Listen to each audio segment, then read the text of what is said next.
नमस्कार। मैं doctor D K. Masta, DV girls college Raipur.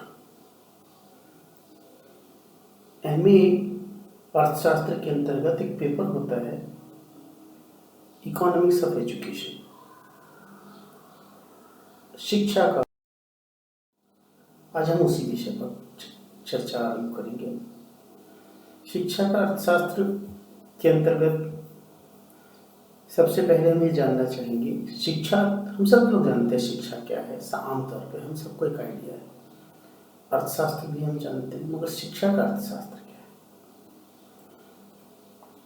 जैसा कि हम सब लोगों को पता है अर्थशास्त्र के विषय में कि सीमित संसाधन जिनके एक से अधिक वैकल्पिक उपयोग हो सकते हैं, उनके श्रेष्ठ उपयोग का विज्ञान ही अर्थशास्त्र है। Economics is the science of utilisation of scarce resources which have alternative uses.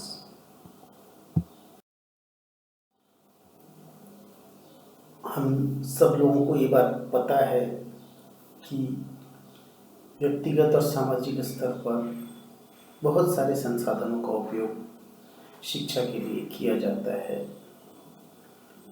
आपके स्कूल कॉलेज की बिल्डिंग होती है, स्टाफ होता है, संसाधन होते हैं, आप फीस देते हैं, आप बहुत सारे अन्य खर्च करते हैं। तो ये सारे के सारे संसाधनों का जो उपयोग हम शिक्षा के लिए करते हैं, और उसकी शिक्षा से हम लोग ये भी जानते हैं कि शिक्षा के माध्यम से व्यक्ति को और समाज को, दोनों को ही बहुत सारे लाभ प्राप्त होते हैं। तो शिक्षा के लिए उपयोग किए जा रहे संसाधनों के परिप्रेक्ष्य में शिक्षा से प्राप्त होने वाले लाभ का आकलन शिक्षा के अर्थशास्त्र के अंतर्गत किया जाता है। In the context of resources used for education, its consequent social and private benefits are evaluated under economics of education. अगले उपखंडों में हम निम्नांकित बिंदुओं का परीक्षण करेंगे। सबसे पहला कि कौन कौन से संसाधन निजी स्तर पर, सामाजिक स्तर पर किस प्रकार के संसाधन शिक्षा पर लगाए जाते हैं। मतलब हम सब लोग जानते हैं, लेकिन उसके एक व्यवस्थित हम परीक्षण करने का प्रयास करेंगे कि कौन कौन से लागतें हमें शिक्षा के लिए देनी पड़ती हैं और कि शिक्षा से किस प्रकार के लाभ प्राप्त होते हैं। तो सबसे पहले हम आते हैं लागत पर, निजी लागत। खेलकूद और मनोरंजन के अवसरों का त्याग सबसे पहली लागत मानी जाती है। खेलकूद और मनोरंजन, यदि एक बालक या बालिका स्कूल नहीं गए होते तो वो क्या करते? उस समय पर या तो खेल रहे होते या कोई भी मनोरंजन गतिविधि में शामिल होते। तो खेल कूद और मनोरंजन के अवसरों का त्याग करते हैं बच्चे, और उस समय पर वो स्कूल जाते हैं। तो ये सबसे पहले उनकी बच्चों की लागत होती है कि खेल कूद और मनोरंजन के अवसरों का त्याग। यह पारिवारिक समय का त्याग। खेल कूद और मनोरंजन के अलावा यदि बच्चे जो हैं बाकी समय क्या करते हैं? अपने परिवार के साथ समय बिताते हैं, वो समय का भी त्याग होता है। बच्चे स्कूल में रहते हैं तो परिवार के समय का भी त्याग एक प्रकार की लागत हो रही है। तीसरी लागत है आय प्राप्ति के अवसरों का त्याग। खासतौर पे 18 साल से ज़्यादा आयु के बच्चे जो उच्च शिक्षा में, हायर एजुकेशन में एनरोल्ड हैं, उस उम्र के बहुत सारे बच्चे ऐसे हैं जो व्यवसाय के माध्यम से, नौकरी के माध्यम से और किसी कार्य के माध्यम से आय अर्जित कर रहे हैं। तो जो बच्चे उच्च शिक्षा में पंजीकृत हैं, एनरोल्ड हैं, वो बच्चे क्या कर रहे हैं? अपनी आय प्राप्ति के इन अवसरों का त्याग कर रहे हैं, और त्याग करके उस समय को किस में दे रहे हैं? अपनी शिक्षा में, उच्च शिक्षा पे दे रहे हैं। इसके बाद आती है प्रत्यक्ष लागतें। जो भी जहाँ भी आप भर्ती होते हैं, जहाँ अध्ययन करते हैं, वहाँ पे संस्था की ट्यूशन फीस आप एक भुगतान करते हैं, आप परीक्षा फीस का भुगतान करते हैं, और छोटी मोटी फीस होती है, कई प्रकार की फीस होती है जिनका आप भुगतान करते हैं। ये सारे प्रकार की फीस जो है ये प्रत्यक्ष लागत होती है। प्रत्यक्ष लागत जैसे पढ़ाई के लिए आपको पुस्तकें खरीदनी पड़ती हैं, स्टेशनरी खरीदनी पड़ती है, यूनिफॉर्म भी खरीदनी पड़ती है कई जगह पे। ये सारी जो है शिक्षा से संबंधित अप्रत्यक्ष मौद्रिक लागत है। आवागमन का समय, चूँकि स्कूल या कॉलेज रोज जाना होता है, तो आवागमन पर लगा हुआ समय भी एक सिग्निफिकेंट कॉस्ट होती है, एक लागत होती है। यदि आप साल में 300 दिन स्कूल या कॉलेज जाते हैं और प्रतिदिन आना और जाना मिला के अगर आपका आधा घंटा भी लगता है, तो भी साल में आप 150 घंटे आने जाने में व्यतीत करते हैं। तो ये भी आपके समय के रूप में एक लागत होती है। ठीक है, इस प्रकार ये सारी जो व्यक्तिगत स्तर पर शिक्षा प्राप्ति के लिए देनी पड़ती है। सार्वजनिक लागतें। सार्वजनिक लागतों के अंतर्गत सबसे पहले हम देखेंगे स्थिर संसाधन। स्थिर संसाधन का अर्थ है आपके स्कूल या कॉलेज की बिल्डिंग, ग्राउंड और फर्नीचर, ऐसी बहुत सारी चीज़ें हैं जो आपके लिए, ऑडिटोरियम है, ये सारी चीज़ें आपके लिए बनाई गई हैं शिक्षा के उद्देश्य से। तो ये सारे के सारे स्थिर संसाधन हैं। दूसरा है आवर्ती व्यय। इन संसाधनों के रख रखाव पर नियमित रूप से खर्च करना होता है, तो वो लागत जो है वो भी सार्वजनिक लागत है, इन संसाधनों के ऊपर होने वाला आवर्ती। तीसरा सबसे महत्वपूर्ण संसाधन है बौद्धिक संपदा। शिक्षा के उद्देश्य से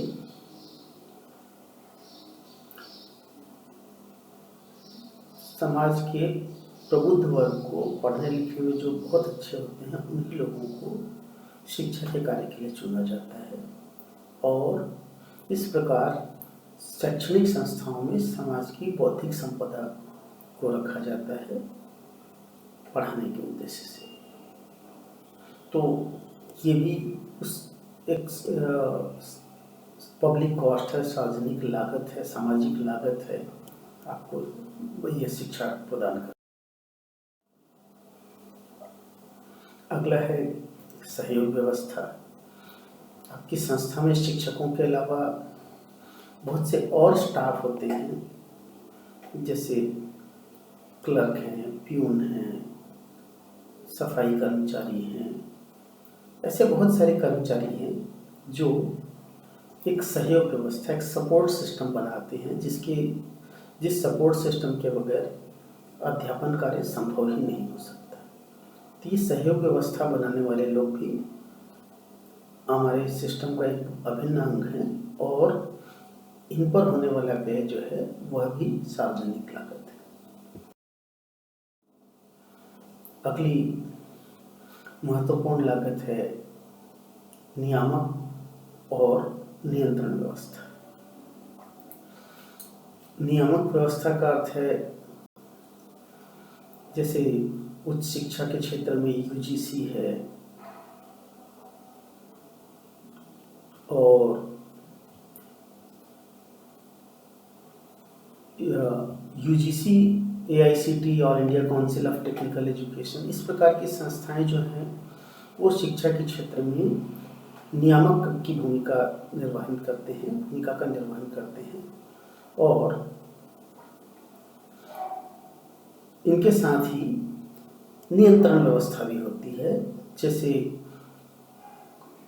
उच्च शिक्षा संचालनालय है, उच्च शिक्षा विभाग है मंत्रालय में, उसके स्कूली शिक्षा का भी विभाग है, तो इस प्रकार बहुत सारे नियंत्रण व्यवस्था के अंतर्गत बहुत सारे संगठन होते हैं जो नियंत्रण व्यवस्था का कार्य करते हैं। तो नियामक और नियंत्रण व्यवस्था पर होने वाला सामाजिक व्यय जो है वह भी शिक्षा पर होने वाला व्यय ही है।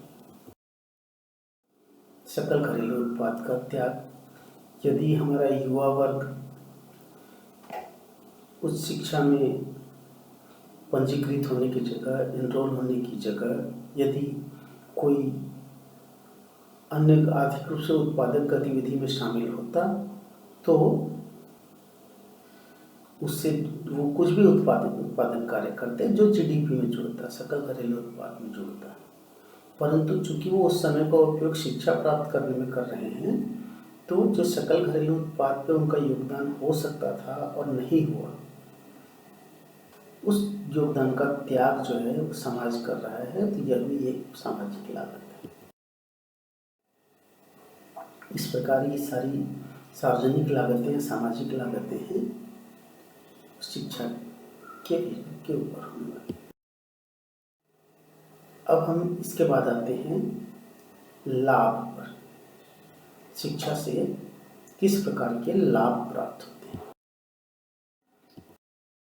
निजी लाभ पर, निजी आय में वृद्धि। एक पूरा का पूरा शोध का क्षेत्र है, गतिविधियां हैं जिसमें यह अध्ययन करने का प्रयास किया जाता रहा है कि शिक्षा से आय में किस प्रकार की वृद्धि होती है। अपवाद आपको बहुत जगह मिल जाएंगे, परंतु सामान्य तौर पर विभिन्न प्रकार के शोध जो हुए हैं, दुनिया के अनेक देशों में जो शोध हुए हैं, उन शोध से यह बात स्पष्ट हुई है कि शिक्षा पर व्यतीत किया गया प्रत्येक वर्ष व्यक्ति की आय में, आजीवन आय में वृद्धि करता है। तो उनकी आय में आजीवन वृद्धि होती है। तो ये एक बड़ी चीज़ है कि आज आप ये देखें कि एक कम शिक्षित व्यक्ति की तुलना में अधिक शिक्षित व्यक्ति को अधिक वेतन मिलता है। तो अधिक वेतन मिलता है, वो अधिक वेतन आजीवन मिलता है। तो ये निजी आय में वृद्धि जो है, यह शिक्षा का व्यक्तिगत तौर पे बहुत बड़ा लाभ है। जीवन की गुणवत्ता में सुधार। हम सब लोग जानते हैं कि शिक्षित लोगों की क्वालिटी ऑफ लाइफ, जीवन की गुणवत्ता बेहतर होना अपेक्षित होता है। हम ये नहीं कह रहे हैं कि सारे शिक्षित लोग बहुत अच्छे से रहते हैं और सारे अशिक्षित लोग कम अच्छे से रहते हैं, ऐसा नहीं कह रहे, परंतु सामान्य तौर पर यह माना जाता है कि शिक्षित लोगों की जीवन की गुणवत्ता औसतन अशिक्षित लोगों की तुलना में बेहतर होती है या बेहतर होना अपेक्षित होता है। अगली पीढ़ी की योग्यता में वृद्धि। बहुत सारे बच्चे ये बात जानते हैं कि जिन बच्चों के माता पिता उच्च शिक्षित हैं, उन बच्चों को पढ़ाई करने में ज़्यादा सुविधा होती है, उनको ज़्यादा अच्छा सपोर्ट सिस्टम मिलता है। तो उनके माता पिता ने शिक्षा ली, उनको अपने जो फायदे हुए वो हुए, वो अपने बच्चों को भी की योग्यता में वृद्धि में भी उन माता पिता की योग्यता सहायक होती है। तो ये एक और लाभ होता है, निजी लाभ शिक्षा प्राप्त करने के बाद। हम आते हैं सामाजिक लाभ पर। घरेलू उत्पाद में वृद्धि। यदि शिक्षा प्राप्त करके सभी लोगों की उत्पादन क्षमता, उत्पादकता बढ़ जाती है, बेहतर हो जाती है, तो उससे क्या होगा कि सकल घरेलू उत्पाद में सबका योगदान ज़्यादा अच्छा होगा। जब ज़्यादा अच्छा योगदान होगा तो कुल मिलाकर सकल घरेलू उत्पाद में वृद्धि होगी। अगला है आर्थिक विकास में सहायक। नई तकनीक का चयन करना, नई तकनीक अपनाना, नए नए प्रकार की जानकारियों का उपयोग करना, ये सब शिक्षा के माध्यम से संभव है। तो एक शिक्षित समाज जो होता है वह आर्थिक विकास के दृष्टिकोण से बेहतर स्थिति में होता है, और इसीलिए शिक्षा जो होती है आर्थिक विकास में सहायक होती है। गरीबी उन्मूलन में सहायक। यदि एक अनपढ़ व्यक्ति बैंक जाता है और बोलता है मैं गरीब हूँ, मुझे गरीबी के दुष्चक्र से बाहर आना है, तो बैंक उससे पूछता है कि तुम करना क्या चाहते हो इस पैसे से।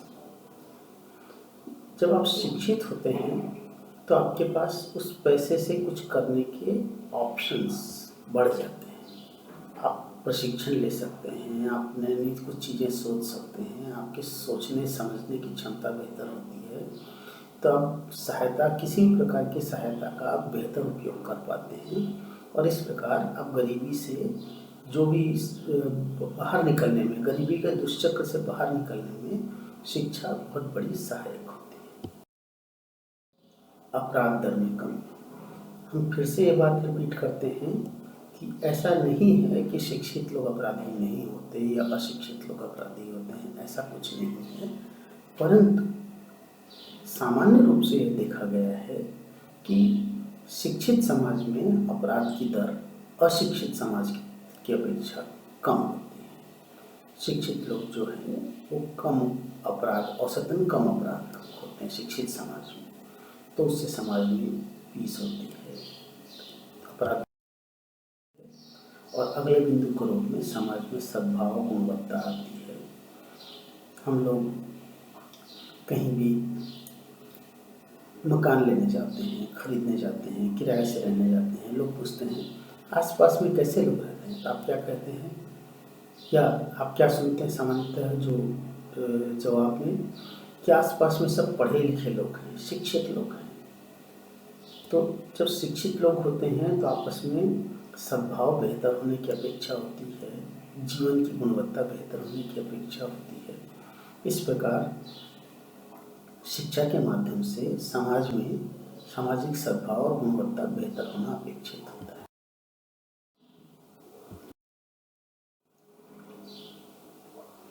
अब इतना शिक्षा की लागत और लाभ के बारे में चर्चा करने के बाद कुछ और महत्वपूर्ण प्रश्न हमारे सामने आते हैं, जिन पर अभी हमने हल्की हल्की बात की कि शिक्षा का आर्थिक विकास से क्या संबंध है, शिक्षा का रोजगार से किस प्रकार का संबंध है, फिर शिक्षा गरीबी उन्मूलन में किस प्रकार सहायक होती है, इस पर भी हमको विस्तार से चर्चा करनी होगी। मानवीय और भौतिक पूंजी। शिक्षा जो है मानवीय पूंजी का सृजन करती है। तो शिक्षित व्यक्ति जो है वह मानवीय रूप से मानवीय पूंजी होती है। तो मानवीय पूंजी और भौतिक पूंजी की तुलना एक महत्वपूर्ण पहलू है शिक्षा के अर्थशास्त्र का, उस पर भी हम चर्चा करेंगे। और भारत में शिक्षा व्यवस्था के कुछ महत्वपूर्ण पहलुओं का आर्थिक विश्लेषण भी हम करेंगे। इन सब बिंदुओं पर चर्चा हम करेंगे अगले सत्रों में। तो आज के लिए इतना ही। धन्यवाद। Thank you so much.